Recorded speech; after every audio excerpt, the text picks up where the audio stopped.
que también fue bien polémico, y polémico porque generó debate. Me gustan los temas que generan debate, posiciones bien contrapuestas que tienen que ver con estas fiestas de jovencitos, ¿cierto? En Villarrica, en Bichunquén, después, posteriormente, estamos viendo algunas imágenes.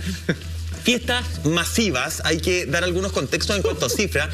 Primero que todo, esa fiesta se hizo en un lugar que está en fase 2. Me parece que eso ya es ir en contra de la ley, en contra de la norma. Además, los yates que ustedes están viendo, según expertos, aproximadamente...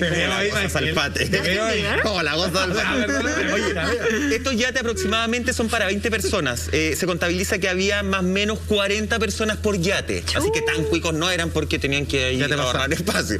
¿Qué les parece, chiquillos? Quiero abrir la conversación en general. ¿Qué les parece esto, más allá de lo que puede costarles? Se habla de multas de hasta 55 millones de pesos que podrían llegar a recibir. Da lo mismo la multa que reciben, en total no tienen ninguna obligación de pagarla. Como estamos en este país, todavía estamos esperando que los de Cachagua paguen justamente las multas, y así mucha gente en esta pandemia. ¿Qué les parece esta situación?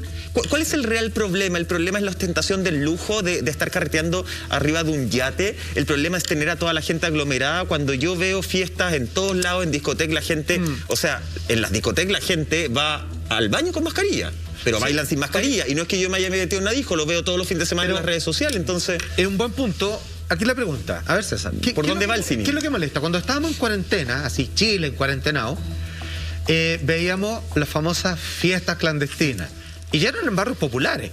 Y eran cumpleaños que contrataban chavos. Ya no hay cuarentena. Exacto, pero a lo que voy, en ese entonces molestaba la poca empatía, digamos, que había con producto de la pandemia.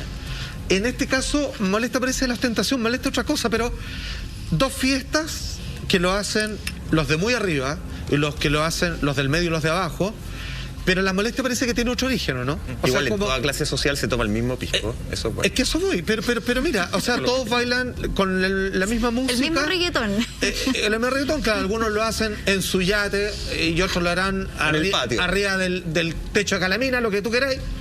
Pero pareciera que aquí la molestia tiene un componente social, digamos, así como muy hater nomás. Así que es como que te da rabia, digamos, que hay gente que tenga tanto y otro que no tienen nada, pareciera. Porque esto ha pasado desde siempre, digamos, desde que partió la pandemia. Sí, yo creo que más que zorrón, yo creo que acá hay un concepto, y de hecho en Twitter se refleja mucho, y que no se ofenda a nadie, por favor, que hay un odio parido hacia el concepto de los cuicos, pero al concepto de este tipo de cuicos, del concepto de la persona que tiene plata y que cree que con la plata puede hacer todo. Claro, la burbuja intocable. Claro, y yo creo que se traspasa desde las esferas del poder, digamos, de estas personas que sí tienen plata y que efectivamente hacen y deshacen teniendo plata, que nos venimos acostumbrando, digamos, a esta lógica desde hace mucho tiempo, y se traspasan este tipo de fenómenos que son los hijos de... Claro. Porque obviamente ellos no son los dueños de las lanchas, sino son sus padres. Ellos probablemente no compran su propio pisco, sino que son de plata de sus padres. Claro. Ahora yo creo que por ahí va el tema digamos, del reproche más bien social, por un lado. Y el otro reproche, que creo yo que tiene razón Michael, que tiene que ver con que hay reglas, efectivamente, respecto al tema de la fase.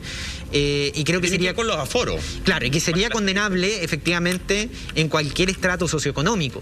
Ahora, es efectivo también que uno camina por Bellavista y está repleto de gente bailando sin mascarilla, o tú vas al Parque O'Higgins y hay gente tomando en el parque, y eso pasa en todos lados, y por lo mismo creo yo que no hay una distinción específica entre un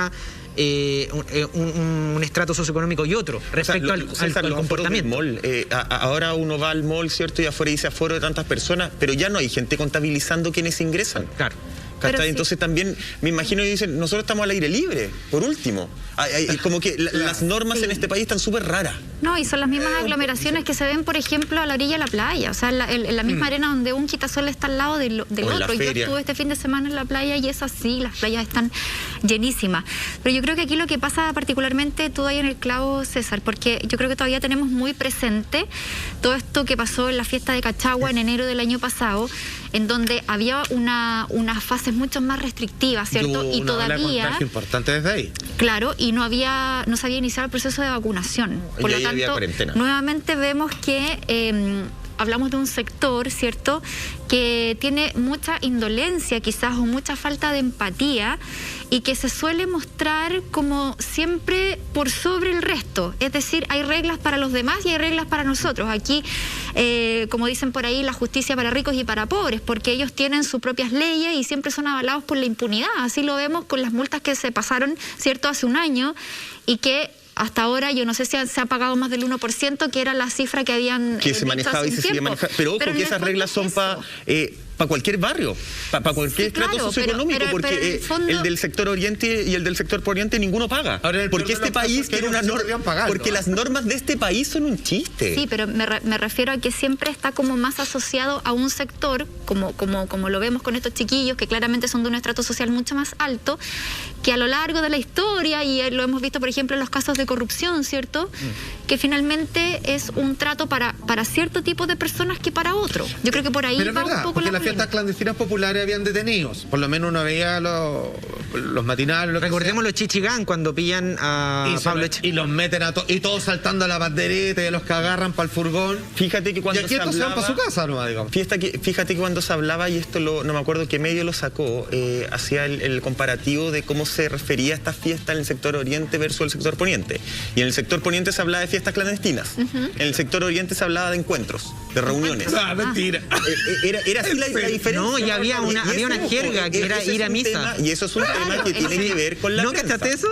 Ir a misa. Ir a misa. Era ir a carretear. Bueno, eso salió de Cachagua justamente. Y darse la paz. Eso venía, sí, darse la paz era otra cosa. Ya, y comer la hostia era otra cosa llamada. Pero aquí voy. Yo entiendo siempre las diferencias y tomo esto porque la prensa también tomamos, no sé si consciente o inconscientemente, nos referimos de distintas formas cuando hablamos de estos eventos, y efectivamente a los del barrio alto no veía los carabineros persiguiéndolos, y en el sector poniente sí veía esa situación.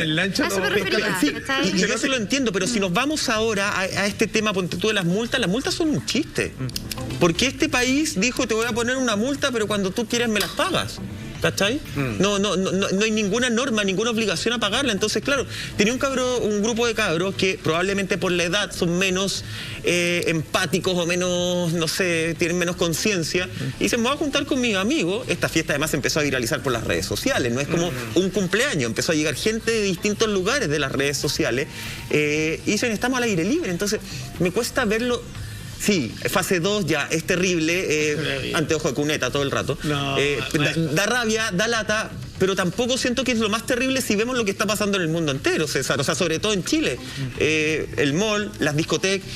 Claro, es que buen punto el que tú pones, Michael, porque hoy día los conciertos, países... ¿Cuántos conciertos en plena pandemia de estos chicos, Pablo Chile, Marcianique, y todo era como, no, es que es para ayuda del resto? Pero compadre, estáis teniendo la opción de contagiar y matar igual a la gente. Pero ¿sabes lo que pasa? Es que mira... Pero ahí era una ayuda social. Es que, por ejemplo, yo puedo entender la molestia de gente del sector, del sur de Chile, en donde se han bajado fiestas costumbristas, en donde se han bajado festivales, donde hoy día vemos, por ejemplo... un gremio de la cultura que está absolutamente abandonado y que están reclamando y están exigiendo, por favor, que se reintegren las actividades porque ellos ya no dan para más, necesitan trabajar. Con el palo de la ley, con todo. Entonces lo que dice Mike también es un punto, porque si hoy día miramos lo que está pasando en Dinamarca, en Suiza o Suecia, no recuerdo cuál países, que ya están eliminando todo tipo de restricciones. En España ya eliminaron las mascarillas al aire libre. Entonces acá nosotros... Quizás en Chile todavía estamos siendo súper cautos con respecto al tema, mientras en Europa ya han ido aflojando un poquito el tema de los cuidados porque se están confiando más en la vacunación. Entonces yo creo que hay varios factores que se cruzan para poder analizar una situación como esta. No sé qué opináis. Yo creo que un factor relevantísimo tiene que ver con la ostentación. Y a pesar de que pueda sonar un poco banal, yo creo que es muy relevante en un país como el nuestro, en donde la desigualdad, sobre todo en la pandemia, se acentuó. Entonces, cuando tenemos, como tú bien decís, un gremio de la cultura, un gremio del turismo, que no puede hacer recital en el aforo, por ejemplo. Finalmente no tienen la capacidad económica, que tienen que subsistir con un IFE, por ejemplo. Claro. Y vemos por otro lado... La pandemia nunca los afectó a ellos. Claro, a personas carreteando en lanchas. De partida tú decís, ¿quién en este país tiene lancha? O sea... ¿No tenés lancha? Terrible. La ancha. Obviamente son personas que tienen una situación socioeconómica privilegiada. Sí. Claro. Y si tú ves en el sur de Chile, hay lugares, hay localidades donde las personas que viven en islotes pequeños no se pueden transportar o tienen que esperar un transporte público porque... es que no tienen internet para movilizarse. Entonces, cuando tú ves ese nivel de desigualdad, es entendible también que exista un odio en general respecto a la ostentación para este tipo de cosas. Ya, pero esa desigualdad no va a cambiar porque ellos dejen estacionada su lancha y no la usen. Obvio que no. Esa desigualdad cambia cuando efectivamente las estructuras educacionales y de oportunidad cambian, más allá de la lancha. Entonces, entiendo lo que va y me parece perfecto, pero siento que también nos quedamos muchas veces en el envase. El mundo de las artes es un mundo que está súper golpeado, por eso los quiero invitar a que el 21 de marzo sintonicen la red para ver los premios Caleuche, que es un premio, más allá de que parece spot publicitario, es un premio que efectivamente incentiva al mundo de las artes. Sí, que es muy importante a los intérpretes, a las actrices, a los actores, a las series, a las teleseries, a toda esta industria que también se vio súper golpeada porque no podía seguir produciendo. Creo que eso sí, el dar estos incentivos, estos lugares de espacio, sí es una ayuda. No sé si el mundo de las artes va a funcionar mejor o peor con una lancha estacionada. No, claro, pero tú ves ahí un tema relevantísimo respecto a la actitud de estas personas. Cuando tú ves en un contexto de crisis que la ostentación prima por sobre la solidaridad. Y eso en general. Por ahí va la yo creo que tiene que ver con... No tiene que ver con el estrato socioeconómico específicamente. Tiene que ver con que hay personas que, a lo mejor estas personas que van a comprar al mall y se compran todo, siendo que estamos en una situación de crisis. Es verdad.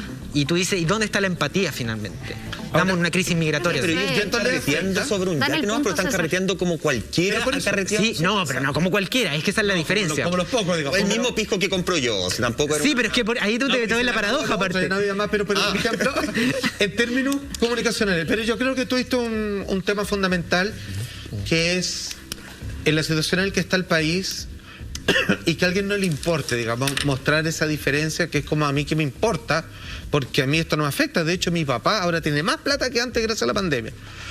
Entonces, cuando uno ve estas cosas, yo creo que es una mala jugada para la clase social a la que pertenecen, porque ahora sí que se viene el 10% de impuestos a los superricos, el 5%.